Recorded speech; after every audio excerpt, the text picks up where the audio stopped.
Chapter 17. I was dreaming that I was digging the ground in the garden when a sharp pain in my neck awoke me. Without opening my eyes, I groped for the pillows in order to ease my neck into their soft, comfortable folds. But my hands searched in vain. I couldn't find the pillows. I couldn't even feel the mattress. I began swaying as if I had eaten or drunk too much the night before, and was feeling the unsettling effects of indigestion. Gradually, I opened my eyes. Instead of seeing the ceiling or walls, I saw branches and green leaves. When I tried to rise up, everything around me began moving. I realized that I was not in my bed. I was suspended in mid-air in some sort of leather harness, and it was I who was swaying, not the world around me. I knew beyond a doubt that this was not a dream. As my senses tried to make order out of chaos, I saw that I was hoisted with pulleys into the highest branch of a tree. The sensation of unexpectedly waking up restrained, coupled with the realization that there was nothing beneath me, created in one instant a physical terror of heights. I had never been up in a tree in my life. I began to scream for help. No one came to my rescue, so I continued screaming until I lost my voice. Exhausted, I hung there like a limp carcass. Being physically terrified had made me lose control of my excretory functions. I was a mess. But screaming had drained me of my fears. I looked around and slowly began to assess my situation. I noticed that my arms and hands were free, and when I turned my head downward, I saw what was suspending me. Thick brown leather belts were buckled around my waist, chest, and legs. Around the trunk of the tree was another belt, which I could reach if I stretched my arms. That belt had the end of a rope and a pulley attached to it. I saw then that all I had to do to free myself was to release the rope and let myself down. It took an excruciating effort to reach the rope and then lower myself because my arms and hands were trembling. But once I was lying on the ground, I was able to painstakingly unbuckle the straps from around my body and slip out of the harness. I ran into the house calling for Clara. I had a vague recollection that I wouldn't be able to find her, but it was more of a feeling than a conscious certainty. Automatically, I began searching for her, but Clara was nowhere to be found, and neither was Manfred. I became aware then that somehow everything had changed, but I didn't know what or when or even why things were different from the way they used to be. All I knew was that something had been irreparably broken. I lapsed into a long inner monologue. I said to myself how I wished that Clara hadn't gone off on one of her mysterious trips precisely when I needed her most. Then I reasoned that there might be other explanations for her absence. She might be deliberately avoiding me or visiting with her relatives in the left side of the house. Then I remembered meeting Nelida, and I rushed to the door of the left side hallway and tried to open it, ignoring Clara's warning never to tamper with that door. I found it was locked. I called out to her through the door a few times, then kicked it in anger and went to my bedroom. To my dismay, that door was locked too. Frantically, I tried opening the doors to the other bedrooms in the hallway. All of them were locked, except one. which was sort of a storage room or a den. I had never entered it, obeying Clara's specific instructions to keep out of it. But that door had always remained ajar, and every time I had passed by, I had peeked inside.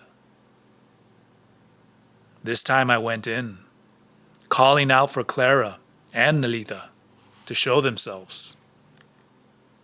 The room was dark, but filled to capacity with the most bizarre collection of objects I had ever seen. In fact, it was so crammed with grotesque sculptures, boxes, and trunks that there was hardly any room to move around. Some light came in from a beautiful stained glass bay window along the back wall.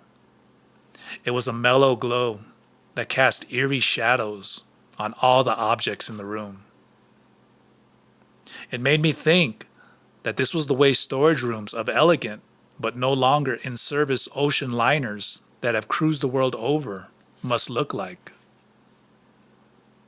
The floor underneath me suddenly began to sway and creak, and the objects around me also seemed to shift. I let out an involuntary shriek and rushed out of the room. My heart was pounding so fast and loud that it took several minutes and quite a few deep breaths to quiet it. In the hallway, I noticed that the large walk-in closet opposite to the storage room was open, and all my clothes were there, neatly placed on hangers, or folded on shelves. Pinned to the sleeve of the jacket that Clara had given me the first day I came to the house was a note addressed to me. It read, "Taisha, the fact that you are reading this note tells me that you have let yourself down from the tree. Please follow my instructions to the letter. Do not go back to your old room, for it is locked. From now on, you will sleep in your harness or in the treehouse. We have all gone on an extended trip. The whole house is in your care. Do your best." It was signed, Nelida. Stunned, I stared at the note for a long time, reading it again and again. What did Nelida mean that the house was in my care? What was I supposed to do there all alone? The thought of sleeping in that horrible harness, hung like a side of beef, gave me the eeriest feeling of all. I wanted tears to flood my eyes. I wanted to feel sorry for myself because they had left me alone, and angry with them for leaving without warning me first. But I couldn't do any of these. I stomped around, trying to work up momentum for a tantrum. Again, I failed miserably. It was as if something inside me had been turned off, making me indifferent and incapable of expressing my familiar emotions. But I did feel abandoned. My body began to shiver, as it always had just before I burst out weeping. But what gushed out next wasn't a deluge of tears, but a stream of memories and dreamlike visions. I was hanging in that harness, looking down. Below, people were standing at the foot of the tree laughing and clapping. They were shouting up at me, trying to get my attention. Then all of them made a sound in unison, like a lion's roar, and left. I knew it was a dream. But I knew meeting Nelida had definitely not been a dream. I had her note in my hand to prove it. What I wasn't certain of was why and how long I had been hanging from the tree. Judging from the state of my clothes and how famished I was, I might have been there for days. But how did I get up there? I grabbed some of my clothes from the closet and went to the outhouse to wash and change. When I was clean again, it dawned on me that I hadn't looked in the kitchen. I had a persistent hope that maybe Clara was there eating and hadn't heard me calling. I pushed the door open, but the kitchen was deserted. I poked around for food. I found a pot of my favorite stew on the stove and wanted desperately to believe that Clara had left it for me. I tasted it and gasped with a tearless sob. The vegetables were finely sliced, not diced, and there was hardly any meat. I knew that Clara hadn't made it and that she was gone. At first, I didn't want to eat the stew, but I was terribly hungry. I took my bowl from the shelf and filled it to the brim. It was only after I had eaten and was assessing my present situation that it occurred to me there was one other place I had forgotten to look. I hurried to the cave with the vague hope of finding Clara or the Nawal there. But I found no one, not even Manfred. The solitude of the cave and the hills gave me such a feeling of sadness that I would have given anything in the world to be able to weep. I crawled inside the cave, feeling the despair of a mute that only yesterday knew how to talk. I wanted to die there, on the spot, but instead I fell asleep. When I woke up, I returned to the house. Now that everyone was gone, I thought, I may as well leave too. I walked to the place where my car was parked. Clara had driven it constantly and serviced it in a garage in the city. I started it to charge the battery, and to my relief, it worked perfectly. After stuffing some of my things into an overnight bag, I got as far as the back door when a strong pang of guilt stopped me. I reread Nelita's note.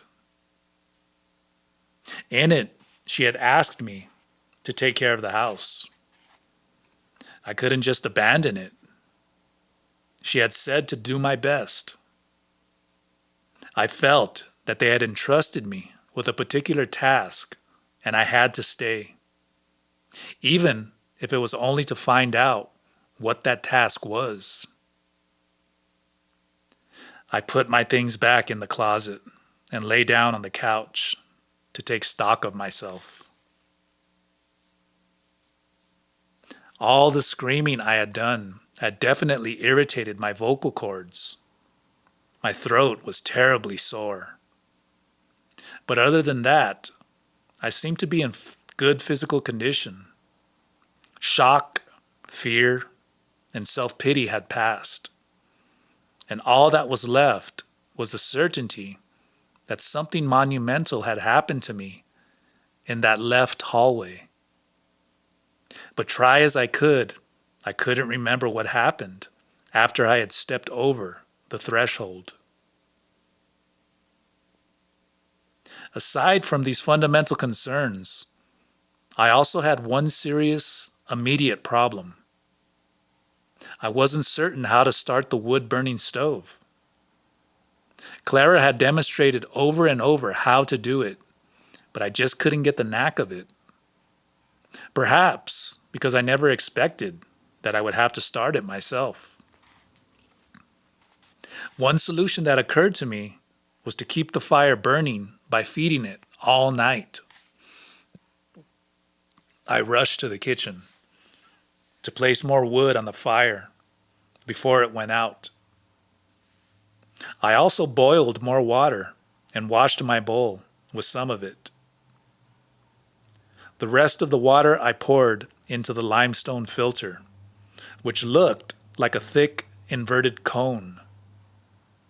The huge receptacle sat on a sturdy wrought iron stand and drop by drop filtered the boiled water. From the receptacle where the water collected under the filter, I poured a couple of ladles into my mug. I drank my fill of the cool, delicious water, then decided to go back to the house. Perhaps Clara or Nelida had left me other notes, telling me more specifically what I had to do. I looked for keys to the bedroom doors. In a hall cabinet, I found a set that were marked with different names. I picked one out that had Nelida's name on it. I was surprised to find that the key fit my bedroom. Then I picked out Clara's key and tried it in different doors until I found the lock that it fit. I turned the key and the door opened. But when it came to going inside her room and snooping around, I couldn't do it. I felt that even if she was gone, she was still entitled to her privacy. I closed the door again, locked it, and put the keys back where I had found them. I returned to the living room and sat on the floor, leaning my back against the sofa the way Nelida had suggested I do when I was tense. It definitely helped to calm my nerves. I thought of getting in my car again and leaving, but I really had no desire to leave. I decided to accept the challenge and house sit for as long as they were gone, even if it was forever. Since I had nothing to do, nothing else in particular to do, it occurred to me that I could try reading. I had recapitulated my early negative experiences with books, and I thought I would test myself to see if my attitude toward them had changed. I went to browse through the bookshelves. I found that most of the books were in German. Some were in English, and a few were in Spanish. I made a quick survey and saw that the majority of the German books were on botany. There were also some on zoology, geology, geography, and oceanography. On a different shelf, hidden from my view, was a collection of astronomy books in English. The Spanish books on a separate bookshelf were literature, novels, and poetry. I decided that I would first read the books on astronomy, since the subject had always fascinated me. I picked out a thin book with plenty of pictures and began to leaf through it. But soon it put me to sleep. When I woke up, it was pitch black in the house, and I had to grope my way in total darkness to the back door. On the way to the shed where the generator was housed, I noticed light coming from the kitchen. I realized that someone must have already turned the generator on. Elated that perhaps Clara had come back, I rushed toward the kitchen. As I approached, I heard soft singing in Spanish. It wasn't Clara. It was a male voice, but not the Nawal's. I continued with great trepidation. Before I reached the door, a man poked his head out and, upon seeing me, let out a loud scream. I screamed at the same time. Apparently, I had frightened him as much as he had scared me. He came out to the door, and for a moment, We just stood there, staring at each other. He was slim but not skinny, wiry yet muscular. He was my height, or perhaps an inch taller than I, about 5'8". He was wearing blue mechanics overalls, like those worn by gas station attendants. He had a light, pinkish complexion. His hair was gray. He had a pointed nose and chin, prominent cheekbones, and a small mouth. His eyes were like those of a bird, dark and round, yet shining and animated. I could hardly see the whites of his eyes. As I stared at him, I had the impression that I wasn't looking at an old man, but at a boy that had wrinkled due to an exotic disease. There was something about him that was at once old and young, winning yet unsettling. I managed to ask him in my best high school Spanish to please tell me who he was and to explain his presence in this house. He stared at me curiously. "I speak English," he said, with hardly an accent. "I've lived for years in Arizona with Clara's relatives. My name is Emilito. I'm the caretaker. And you must be the tree dweller. I beg your pardon? You are Taisha, aren't you?" he said, taking a few steps toward me. He moved with ease and agility. "Yes, I am. But what was that you said about me being a tree dweller?" "Nelida told me that you live in the big tree by the front door of the man's house. Of the main house. Is that true?" I nodded automatically, and it was only then that I became aware of something so obvious that only a thick-headed ape could have missed. The tree was on the forbidden front part of the house, the east, the part of the grounds that I could only see from my observation post in the hills. That revelation sent a surge of excitement through me, for I realized, too, that I was now free to explore terrain that had always been denied me. My delight was cut short when Emilito shook his head as if he felt sorry for me. "What did you do, you poor girl?" he asked, patting my shoulder gently. "I didn't do anything," I said, taking a step back. The clear implication was that I had done something wrong for which I had been sitting up in the tree as a form of punishment. Now, I didn't mean to pry," he said, smiling. "You don't have to fight with me. I'm nobody important. I'm merely the caretaker, a hired hand. I'm not one of them." "I don't care who you are," I snapped. "I'm telling you, I didn't do anything." "Well, if you don't want to talk about it, it's all right with me," he said, turning his back to re-enter the kitchen. "There's nothing to talk about," I yelled, wanting to get in the last word. I had no problem in yelling at him, a thing I would have dared to do. I wouldn't have dared to do if he had been young and handsome. I surprised myself again by shouting, "Don't give me a hard time. I'm the boss. Nelida asked me to take care of this house. She said so in her note." He jumped back as if struck by lightning. "You are a weird one," he muttered. Then he cleared his throat and shouted at me, "Don't you dare to come any closer. I might be old, but I'm plenty tough. To work here doesn't include risking my neck or being insulted by idiots. I'll quit." I didn't know what had come over me. "Wait a minute," I said apologetically. I didn't mean to raise my voice, but I'm extremely nervous.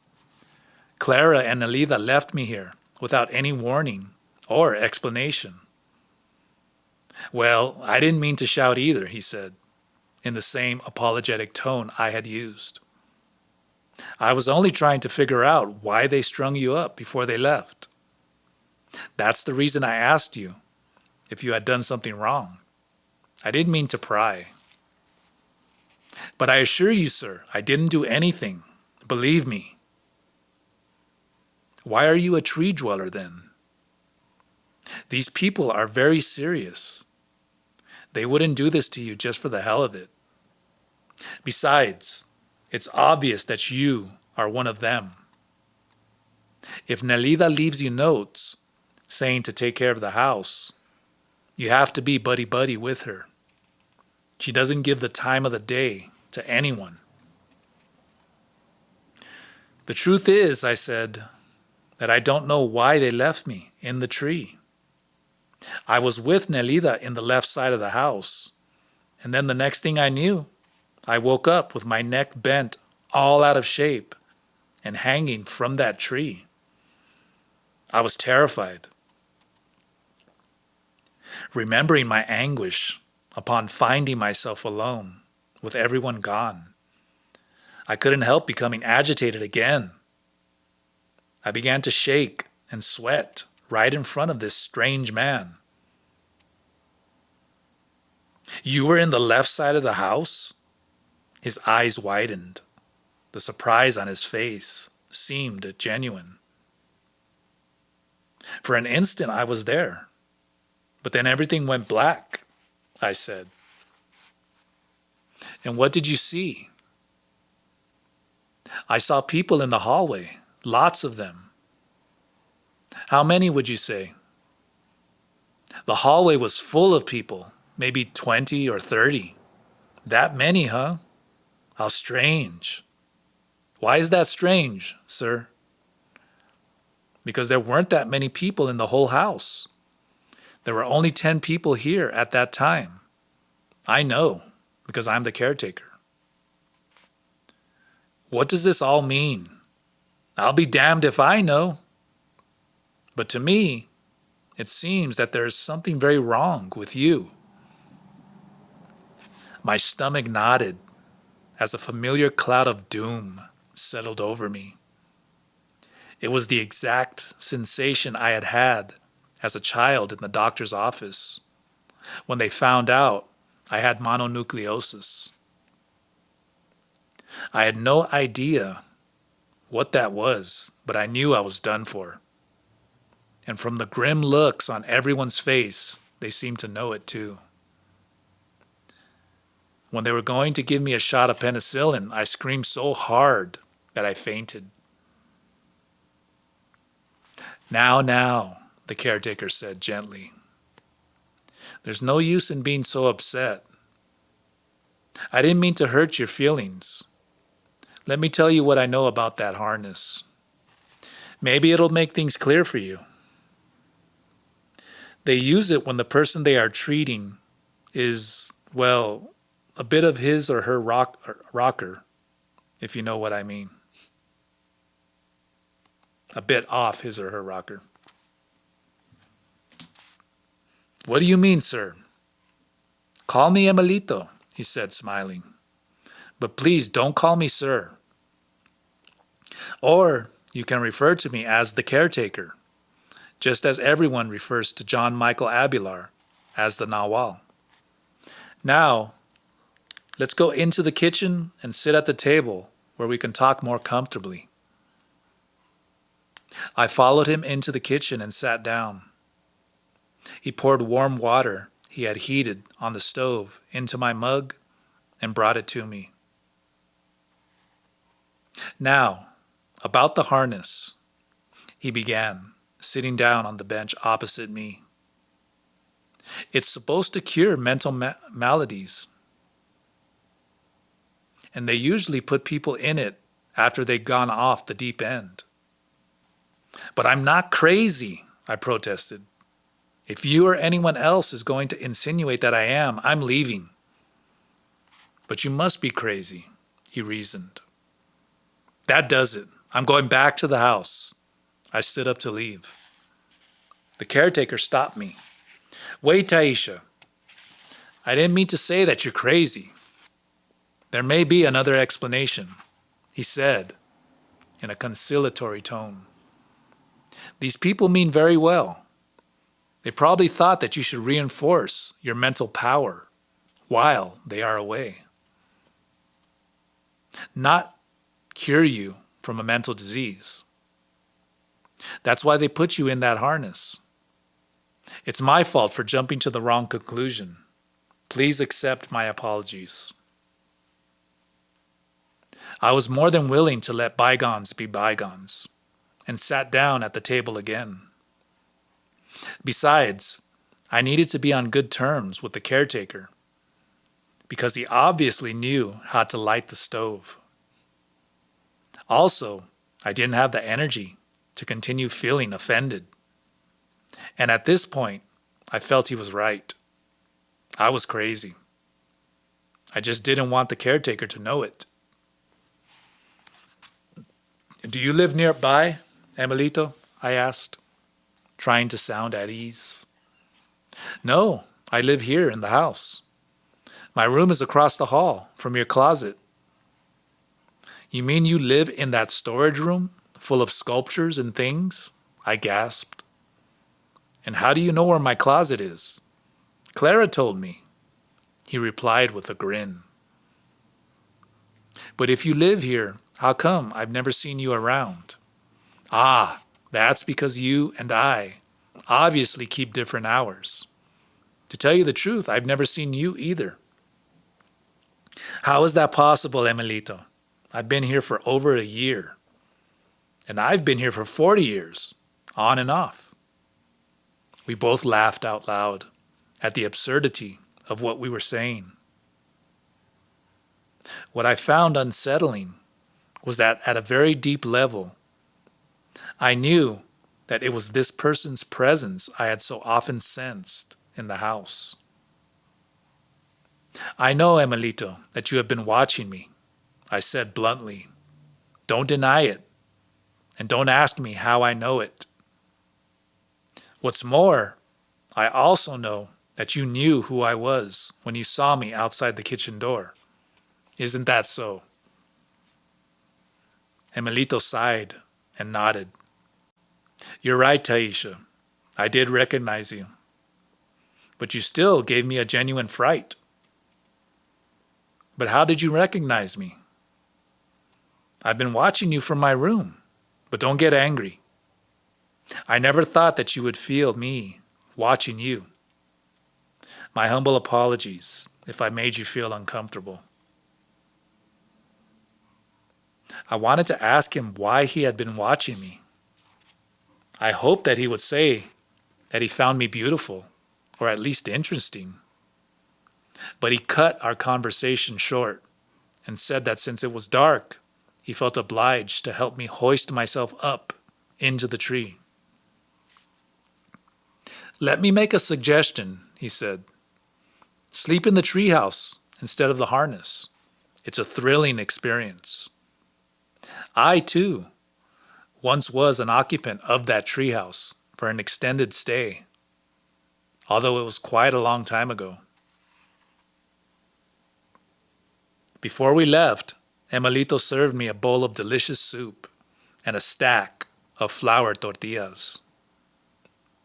We ate in complete silence. I tried to talk to him, but he said that conversing while eating was bad for the digestion.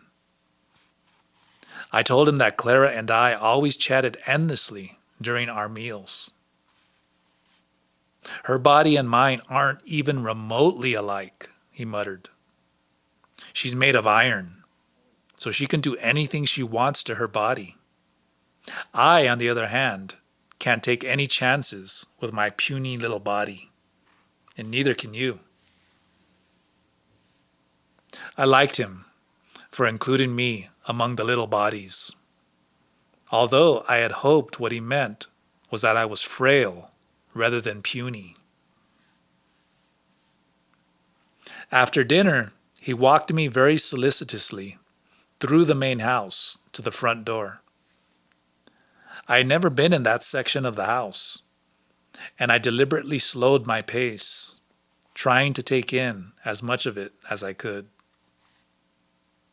I saw an enormous dining room with a long banquet table and a china cabinet full of crystal goblets, champagne glasses, and dishes.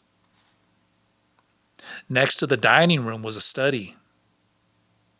As I passed, I got a glimpse of a massive mahogany desk and bookcases filled with books lining one wall. Another room had electric lights on, but I couldn't see inside because its door was only slightly ajar. I heard muffled voices coming from inside. "Who's in there, Emilito?" I asked excitedly. "Nobody," he said. "That whispering you heard is the wind. It plays strange tricks on the ears as it blows through the shutters."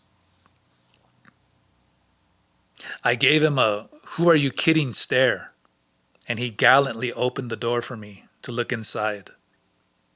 He was right. The room was empty. It was just another living room, similar to the one on the right side of the house. However, when I looked closer, I noticed something odd in the shadow cast on the floor.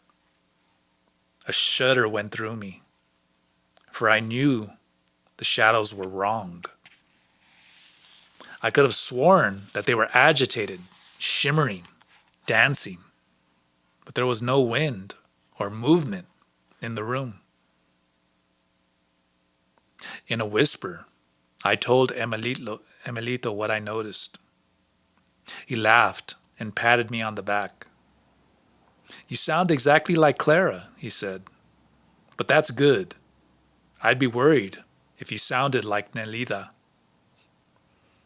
Do you know that she has power in her pussy?" The way he said that, his tone of voice, and the curious bird-like wonder in his eyes struck me as so funny that I began to laugh, nearly to the point of tears.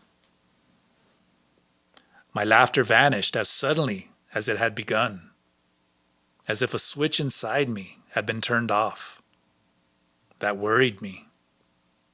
And it worried Emilito too, for he looked at me warily, as if questioning my mental stability.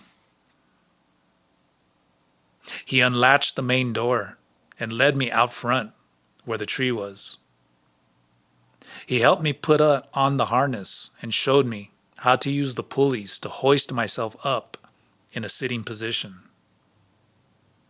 He gave me a small flashlight, and I pulled myself up. From the top branches, I could vaguely see a wooden treehouse. It was close to the place where I had first awakened in the harness, but I hadn't seen it then because of my extreme fright and because of all the foliage that surrounded it.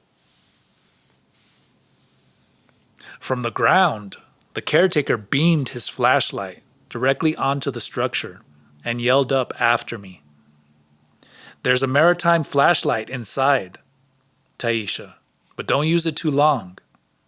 And in the morning, before you come down, be sure to disconnect its batteries."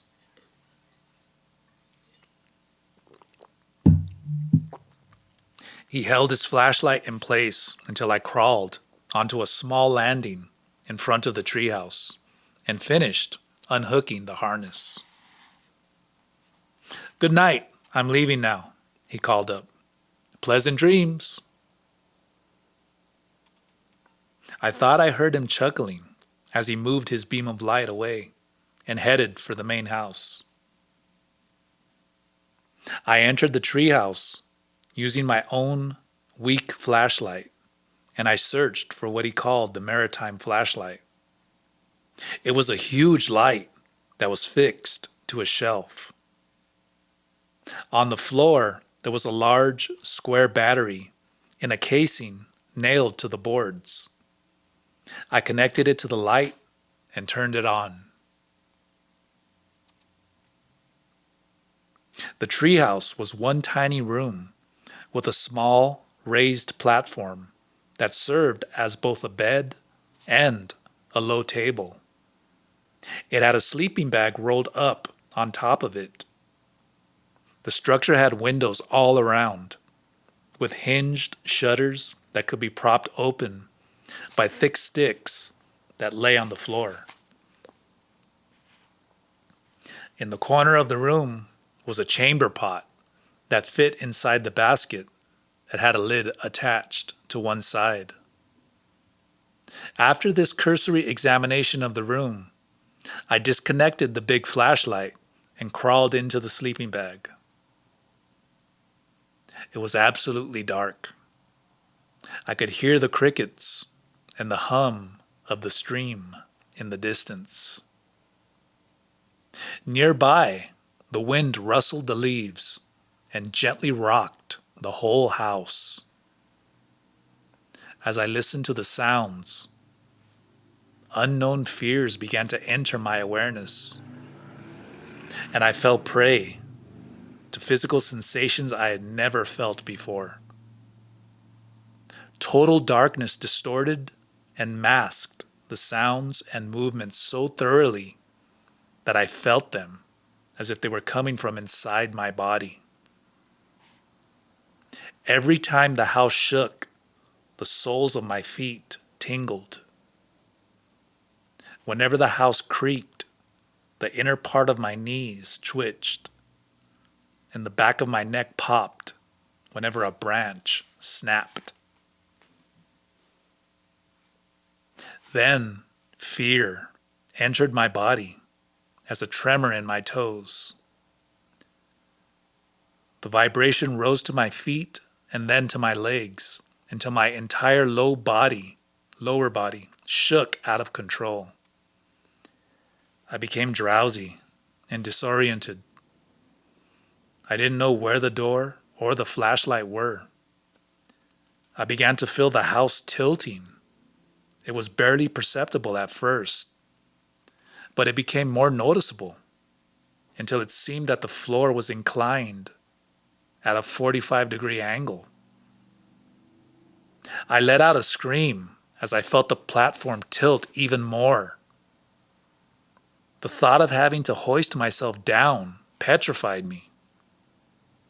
I was certain I would die falling from the tree. On the other hand, the sensation of being tilted was so dramatic that I was sure I would slide off the platform and out the door. At one point, the incline was so acute that I felt as if I were actually standing up instead of lying down. I screamed at every sudden movement, holding on to one of the beams on the side to keep from sliding. The whole treehouse seemed to be coming apart. I became nauseous from the motion. The swaying and creaking grew so intense that I knew this would be my last night on Earth. Just when I had completely given up all hope of pulling through, something inconceivable came to my rescue. A light spilled out from within me. It poured out through all the openings of my body. The light was a heavy, luminous fluid that fixed me to the platform by covering me like a shiny armor. It constricted my larynx and subdued my screams, but it also opened my chest area so I could breathe easier. It soothed my nervous stomach and stopped the shaking of my legs. The light illuminated the entire room so I could see the door a few feet in front of me. As I basked in its glow, I grew calm. All my fears and concerns vanished so that nothing mattered anymore. I lay perfectly still and tranquil until the dawn broke. Totally refreshed, I hoisted myself down and went to the kitchen to make breakfast.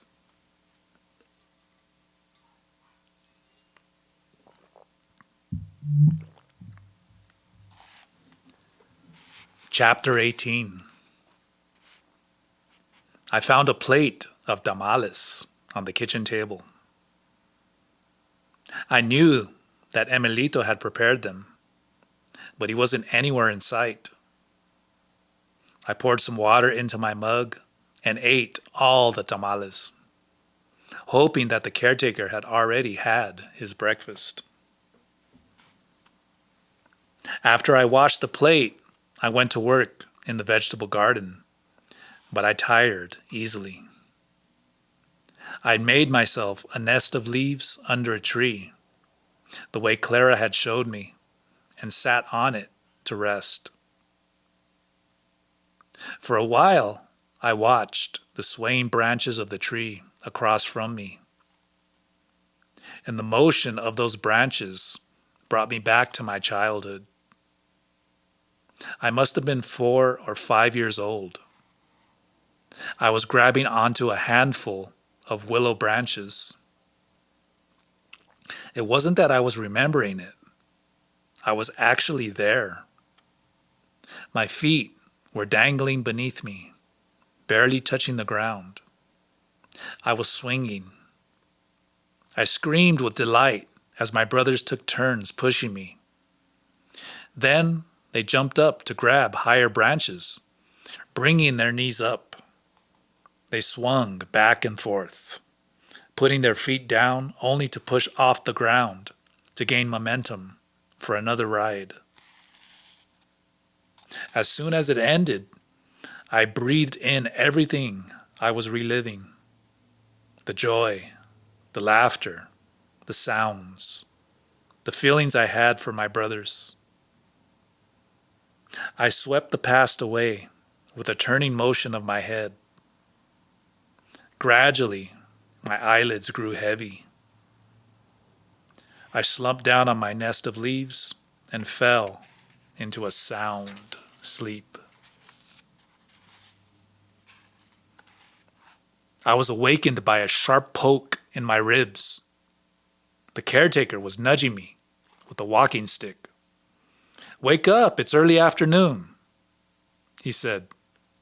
"Didn't you sleep well last night in the treehouse?" As I opened my eyes, a beam of light kindled the treetop with orange hues. The caretaker's face, too, was lit up by an eerie glow that made him look ominous. He had on the same blue coveralls he had worn the day before, and tied to his belt were 3 gourds. I sat up and watched as he carefully removed the stopper of the largest gourd, lifting it to his mouth and took a gulp. Then he smacked his lips with satisfaction. "Didn't you sleep well last night?" he asked again, peering at me curiously. "Are you kidding?" I moaned. I can truthfully say it was one of the worst nights of my life. A torrent of whining complaints began pouring out of me. I stopped, horrified, when I realized that I sounded just like my mother. Whenever I would ask her how she had slept, she would give me a similar discourse of discontent. I hated her for that, and to think I was doing the same thing. "Please, Emilito, forgive me for my petty outburst," I said. "It's true that I didn't sleep a wink, but I'm fine." "I heard you screaming like a banshee," he ventured. "I thought you were either having nightmares or falling out of the tree." I thought I was falling out of the tree, I said, wanting sympathy. I nearly died of fright. But then a strange thing happened, and I got through the night. What strange thing happened? He asked, curious, sitting down on the ground, a safe distance from me. I saw no reason not to tell him, so I described, in as much detail as I could, the events of the night, culminating with the light that came to save me. Emilito listened with genuine interest, nodding at the appropriate times, as if he understood the feelings I was describing. I'm very glad to hear that you are so resourceful, he said. I really didn't expect you to make it through the night. I thought you would faint. And what this all boils down to is that you are not as bad off as they said you were. Who said I was bad off? Nelida and the Nahual. They left me specific instructions not to interfere with your healing.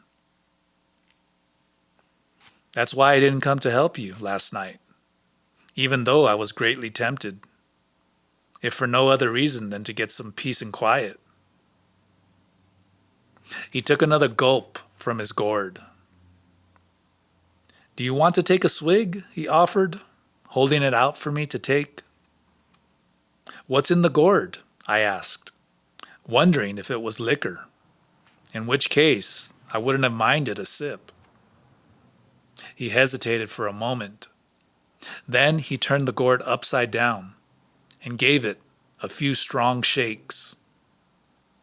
It's empty, I scoffed. You are trying to trick me. He shook his head. It only seems empty, he retorted. But it's filled to the brim with the strangest drink of all. Now, do you or don't you want to drink from it? I don't know, I said. For an instant, I wondered if he was toying with me. Seeing him in his neatly ironed blue coveralls, with gourds tied to his belt, I had the impression that he was an escapee from a mental institution. He shrugged and stared at me, wide-eyed. I watched as he recorked the gourd and securely tied it to his belt with a thin leather thong. All right, let me have a sip, I said, driven by curiosity and a sudden urge to find out what his game was. He uncorked the gourd again and handed it to me. I shook it and peered inside. It was indeed empty. But when I put it to my lips, I had a most unfamiliar oral sensation. Whatever flowed into my mouth was somehow liquid, but it wasn't anything like water. It was more like a dry, almost bitter pressure that suffocated me for an instant and then filled my throat and my entire body with a cool warmth. It occurred to me that the gourd had a fine powder that had gotten into my mouth. To find out if that was true, I shook it onto the palm of my hand, but nothing came out.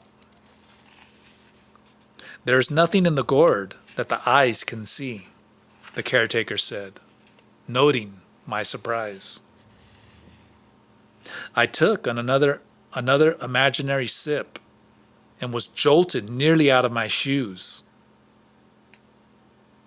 Something electric flowed through me and made my toes tingle. The tingling went up my legs to my spine like a lightning bolt, and when it entered my head, I nearly passed out. I saw the caretaker jumping up and down, laughing like a prankster. I grabbed onto the ground to steady myself with my hands. When I had somewhat resigned my equilibrium, I confronted him angrily. "What the hell is in this gourd?" I demanded. "What's in it is called intent," he said in a serious tone. "Clara told you a little about it. It's now up to me to tell you a bit more." "What do you mean that it's now up to you, Amelito?" "I mean that I'm your new usher. Clara did part of that work, and I must do the rest." My first reaction was simply not to believe him. He himself had said that he was merely a hired hand and not part of the group. It was obvious that this was a prank, and I wasn't going to fall for any more of his tricks. "You're just pulling my leg, Emilito," I said, forcing a laugh. "I am now," he said, and leaped over and actually gave my leg a yank. Before I could get up, he celebrated his own joke by tugging my leg again. He was so animated that he hopped around in a squatting position like a rabbit, laughing playfully. "You don't like your teacher to pull your leg?" he giggled. I didn't like him to touch me, period, and definitely not my leg. But I didn't like Clara to touch me either. I began to toy with the idea of why I didn't like to be touched. Despite my having recapitulated all my encounters with people, my feeling regarding physical contact was as strong as ever. I filed this problem away for future examination because the caretaker had settled down and was beginning to explain something that needed all my attention. "I am your teacher," I heard him say. "Besides Clara, Nelida, and the Nawal, you have me to guide you." "You're a mass of misinformation, that's what you are," I snapped. "You yourself told me that you're merely a hired caretaker. So what's this business that you're my teacher?" "It's true. I really am your other teacher," he said seriously. "What could you possibly have to teach me?" I shouted, disliking the prospect immensely. "What I have to teach you is called stalking with a double," he said, blinking like a bird. "Where are Clara and Nelida?" I demanded. "They are gone. Nelida said that in her note, didn't she?" "I know they are gone, but where exactly did they go?" "Oh, they went to India," he said, with a grin that looked like an uncomfortable desire to burst out laughing. "Then they won't be back for months?" I said, feeling vicious. "Right. You and I are alone. Not even the dog is here. You have therefore two options open to you. You can either pack your junk and leave, or you can remain here with me and settle down to work. I don't advise you to do the former because you don't have any place to go." "I don't have any intention of leaving," I informed him. "Nelida left me in charge to take care of the house, and that's what I'm going to do." "Good. I'm glad you decided to follow the sorcerer's intent," he said. Since it must have been obvious to him that I hadn't understood, he explained that the intent of sorcerers differs from that of average people, in that sorcerers have learned to focus their attention with infinitely more force and precision. If you're my teacher, can you give me a concrete example to illustrate what you mean? I asked, staring at him. He thought for a moment as he looked around. His face lit up, and he pointed to the house. This house is a good example, he said. It is the result of the intent of countless sorcerers who amassed energy and pulled it over many generations. By now, this house is no longer just a physical structure, but a fantastic field of energy. The house itself could be destroyed 10 times over, which it has been, but the essence of the sorcerer's intent is still intact, for it is indestructible. Well, what happens when the sorcerers want to leave? I asked.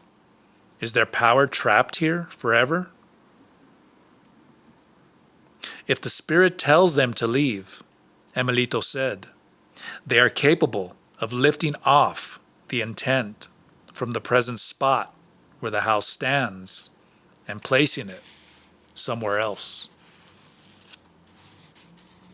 I have to agree that the house is really spooky, I said, and told him how it had resisted my detailed measurements and calculations. What makes this house spooky is not the disposition of the rooms or walls or patios, the caretaker remarked, but the intent that generations of sorcerers poured into it. In other words, the mystery of this house is the history of the countless sorcerers whose intent went into building it. You see, they not only intended it, but constructed it themselves, brick by brick, stone by stone. Even you have already contributed your intent and your work to it. What could my contribution be?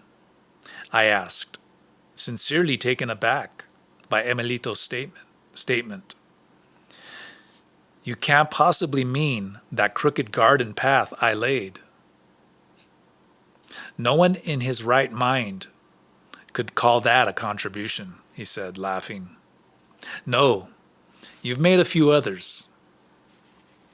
He remarked that on the mundane level of bricks and structures, he considered my contribution to be the careful electric wiring, the pipe fitting, and the cement casing for the water pump I had installed to pump water from the stream up the hill to the vegetable garden. On the more ethereal level of energy flow, he went on, I can tell you in all sincerity that one of your contributions is that never before have we witnessed in this house anyone merging her intent with Manfred. At that moment, something popped into my mind. Are you the one who can call him Toad to his face? I asked. Clara once told me that someone could do it. The caretaker's face beamed as he nodded. Yes, I am the one. I found Manfred when he was a puppy. He had been either abandoned or he had run away, perhaps from a motorhome in the area. When I found him, he was almost dead. Where did you find him? I asked. On Highway 8, about 60 miles from Gila Bend, Arizona. I had stopped on the side of the road to go to the bushes, and I actually pissed on him. He was lying there almost dead from dehydration, What impressed me the most was that he didn't run onto the highway, as he could have done so easily. And of course, that he was lying right where I went to piss. Then what happened? I asked. I was so overtaken with sympathy for poor Manfred's plight that I forgot all my anger at the caretaker. I took Manfred home and put him in water, but didn't let him drink, the caretaker said. And then I offered him to the sorcerer's intent. And Melito said that it was up to the sorcerer's intent to decide not only whether Manfred lived or died, but whether Manfred would be a dog or something else. And he lived and became something more than a dog. The same thing happened to you, he continued. Maybe that's why the two of you got along so well. The Nawal found you spiritually dehydrated, ready to make a shambles of your life. Since he was in the drive-in movie with Nelida, it was up to them to offer you to the sorcerer's intent, which they did. How did they offer me to the sorcerer's intent? I asked. Didn't they already tell you? He asked, surprised. I considered for a moment before replying. I don't think so. The Nawal and Nelida called intent out loud. No doubt right there by the concession stand, and announced that they were putting their lives on the line for you without hesitation or regrets, without holding anything back. And both of them knew at once that they couldn't take you with them at that time, but would have to follow you around wherever you went.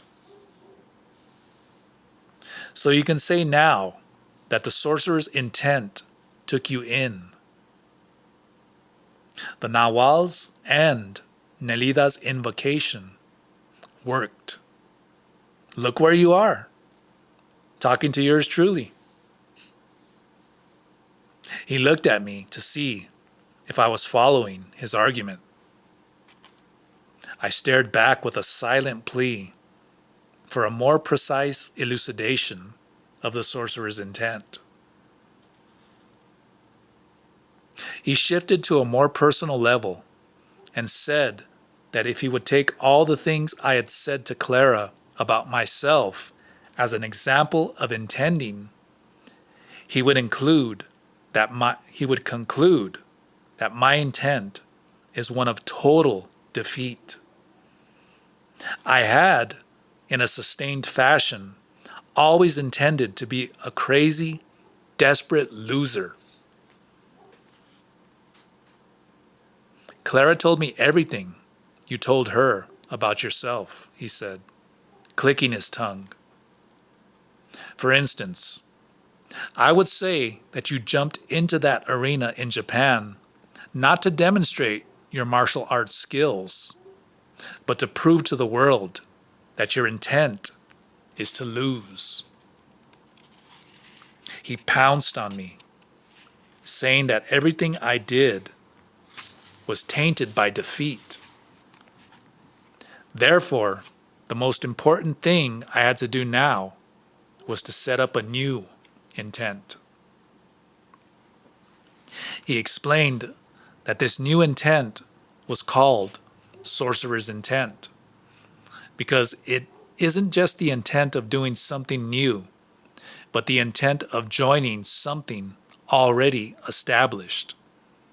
An intent that reaches out to us through thousands of years of human toil.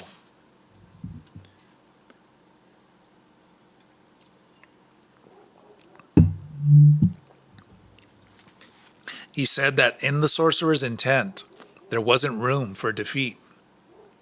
For sorcerers have only one path open to them: to succeed in whatever they do. But in order to have such a powerful and clear view, sorcerers have to reset their total being, and that takes both understanding and power. Understanding comes from recapitulating their lives, and power gathers from their impeccable acts. Emilito looked at me and tapped his gourd. He explained that in his gourd he had stored his impeccable feelings, and that he had given me that sorcerer's intent to drink in order to counteract my defeatist attitude and prepare me for his instruction. He said something else, but I couldn't pay attention to him. His voice began to make me feel drowsy. My body got heavy all of a sudden. As I focused on his face, I saw only a whitish haze, like fog in the twilight. I heard him tell me to lie down and cast out my ethereal net by gradually relaxing my muscles. I knew what he wanted me to do and automatically followed his instructions. I lay down and began moving my awareness from my feet upward to my ankles, calves, knees, thighs, abdomen, and back. Then I relaxed my arms, shoulders, neck, and head. As I moved my awareness to the various parts of my body, I felt myself become more and more drowsy and heavy. Then the caretaker ordered me to make small, counterclockwise circles with my eyes, allowing them to roll back and up into my head. I continued relaxing until my breathing became slow and rhythmic, expanding and contracting by itself. I was concentrating on the lulling waves of my breathing when he whispered that I should move my awareness out of my forehead to a place as far above me as I could, and there make a small opening. What kind of opening? I muttered. Just an opening, a hole. A hole into what? A hole into the nothingness your net is suspended on, he replied. If you can move your awareness outside your body, you'll realize that there is blackness all around you. Try to pierce that blackness. Make a hole in it. I don't think I can, I said, tensing up. Of course you can, he assured me. Remember, sorcerers are never defeated. They can only succeed. He leaned toward me and in a whisper said that after I had made the opening, I should roll my body up like a scroll and allow myself to be catapulted along a line extending from the crown of my head into the blackness. But I'm lying down, I protested feebly. The crown of my head is nearly against the ground. Shouldn't I be standing up? The blackness is all around us, he said. Even if we were standing on our heads, it is still there. He changed his tone to a hard command and ordered me to place my concentration on the hole I had just made and to let my thoughts and feelings flow through that opening. Again, my muscles tightened because I hadn't made any hole. The caretaker urged me to relax, to let go, and act and feel as if I had made that hole. Throw out everything that's inside you, he said. Allow your thoughts, feelings, and memories to flow out. As I relaxed and released the tension from my body, I felt a surge of energy push through me. I was being turned inside out. Everything was being pulled out from the top of my head, rushing along a line like an inverted cascading waterfall. At the end of that line, I sensed an opening. Let yourself go even deeper, he whispered in my ear. Offer your whole being to nothingness. I did my best to follow his suggestions. Whatever thoughts arose in my mind instantly joined the cascade at the top of my head. I vaguely heard the caretaker say that if I wanted to move, I only needed to give myself the directive, and the line would pull me wherever I wanted to go. Before I could give myself the command, I felt a gentle but persistent tugging on my left side. I relaxed and allowed this sensation to continue. At first, only my head seemed to be pulled to the left. Then the rest of my body slowly rolled to the left. I felt as if I were falling sideways. Yet I sensed that my body had not moved at all. I heard a dull sound behind my neck. I saw the opening grow larger. I wanted to crawl inside, to squeeze through it and disappear. I experienced a deep stirring inside me. My awareness began moving along the line at the crown of my head and slipped through the opening. I felt as if I were inside a gigantic cavern. Its velvety walls enveloped me. It was dark. My attention was caught by a luminescent dot. It flickered on and off like a beacon, appearing and disappearing whenever I focused on it. Then the area in front of me became illuminated by an intense light. Then gradually, everything became dark again.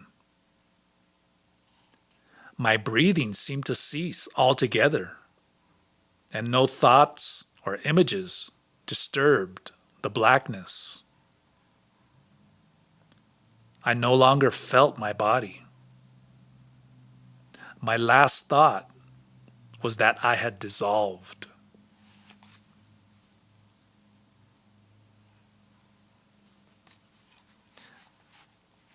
I felt a hollow, popping sound.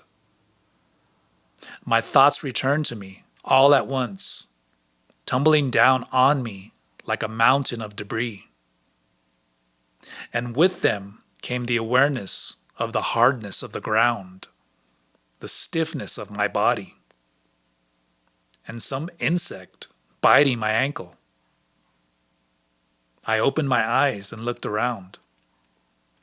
The caretaker had taken my shoes and socks off and was poking the soles of my feet with a stick to revive me.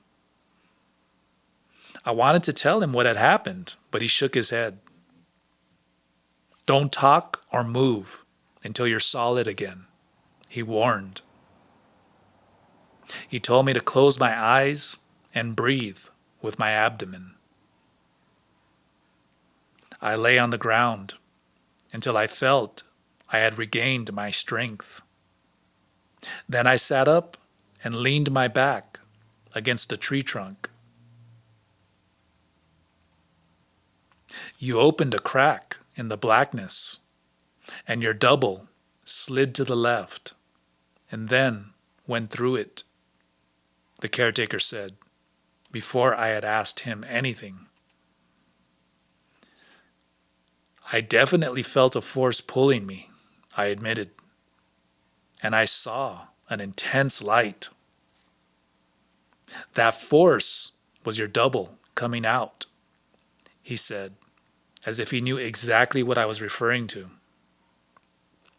And the light was the eye of the double. Since you've been recapitulating for over a year, you've also been, at the same time, casting your energy lines. And now they're beginning to move by themselves. But because you're still involved in talking and thinking, those energy lines don't move as easily and completely as they are going to someday. I had no idea what he meant when he said that I had been casting my energy lines as I recapitulated. I asked him to explain. What's there to explain? He said. It's a matter of energy. The more of it you call back through recapitulating, the easier it is for that recovered energy to nourish your double. To send energy to the double is what we call casting your energy lines.